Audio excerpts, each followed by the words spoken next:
Stickasaurus here, and today I'm going to start on another Q-Ranger. It is one of my favorites. This is Uchi Q-Ranger Gold, Dino Charge Gold, one of my favorite helmets. I didn't care for this until I watched Q-Ranger, and then I fell in love. It's amazing, beautiful model by 3D Command Center. Of course, we got the visor printed out, the back's done, it's just up there, it fits. I get it on and off, unlike graphite. We gotta figure that out still. But I think we're just gonna go with some spot putty. I don't know. I've been doing sanding, then spot putty, sanding primer, spot putty. I've been doing just spot putty, sanding primer, and I don't think there's a big enough difference between the two to matter. Honestly, the spot putty I think is a little quicker, so that's what we're gonna do. We're gonna get spot putty on this, and hopefully the visor will fit on my vacuum table. So let's get to it.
All right, everybody. Been a little defeated here. We're about ready to clear coat. Just painted the eyes, pretty much. Got the masking off, and realized we painted it wrong. It's supposed to be blue up here. So we put tape on it to mask it, and I went to move it a little bit, and this wasn't cured enough, so it lifted. Also, doesn't help that there's gloss underneath. So I don't know if this might become a bigger problem. We're gonna find out. I'm gonna let it sit. I don't know if it's gonna help it or anything, but I personally need to walk away from it for a little bit, so that's important. You know when to walk away. I think the plan is I'm going to mask where we need to have it blue. Hit it with blue again to clean up all the splotchiness here. Let that sit for a day or two. Mask where the blue is again and hit it with gold. Hopefully just on the top. We can get away with not touching any of this. Not sure if it's going to work, but we're going to give it a try. That's all we can do. If worst comes to worst, we'll just sand it down and I guess repaint it totally. So that's the plan. We'll see how it goes. All right, clear coat turned out okay. We didn't have any issues with the existing issues that we fixed. So we're going to glue the visor on with some E6000. Let this sit, and then next week we will probably get the magnets and elastic, and then we'll get to a little spin around.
Uchi-san, look at this beautiful helmet. I love the design of this thing. This might be one of the coolest Kyoryuger helmets. I think just like the big blue on the side. The only thing that comes close would might be maybe Dino Charge Navy Death Ruger. I wish the back lined up a little bit better. That's kind of what happens when I used to do 3/4 cuts. I always did the backs, printed them weird. Don't do that. Don't do them up and down. Print them at a weird angle, and they work a lot better. But other than that, I think the visor turned out great. It pushed my vacuum former to the absolute limits. We had a little bit of an issue up in here, but you can't tell. We just trimmed down the visor a little bit more, and it looks perfectly fine. I'm so excited to have this thing done. It is a massive helmet. It is a little big. Wish it was a tiny bit smaller, but then it might be harder to get on. That's kind of always like the trade-off with the 3/4 cut helmets. So again, I hope you've been enjoying these Kyoryuger helmets. I certainly am. We're getting super close to having all of them. I think it'd be a really cool picture to take of all of them. I wouldn't mind going back and redoing a couple, but we'll get there. Let's get them all first, and then we'll go back with a better strategy and hopefully conquer them and make them look way better than they do right now. But I'm certainly happy with this helmet. It's been sitting here forever. These visors were a hang up. Finally got them figured out, so we've just been kind of like knocking through them, trying to get 1 or 2 done a month, because they do take a lot of extra work trying to get the visor buck smooth and getting them on and all kinds of stuff. So I hope you've been enjoying this and look forward to the rest of them. But as always, I'm Stickasaurus, and I'll see you next time.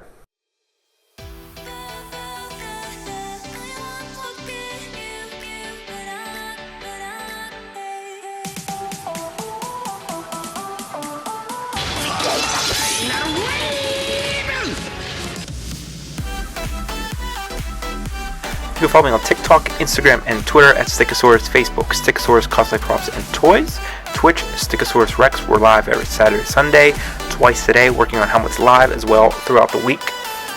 Also check out the Patreon. We have community builds, exclusive videos, exclusive streams, files, all kinds of fun stuff going on over there. And check out the merch store. We have t-shirts, drinkware, mouse pads, whatever you're interested in. It's there with a lot of fan-submitted ideas and awesome art. And we have new helmet videos every Friday, so make sure you like, subscribe, and hit that notification bell. Thank you.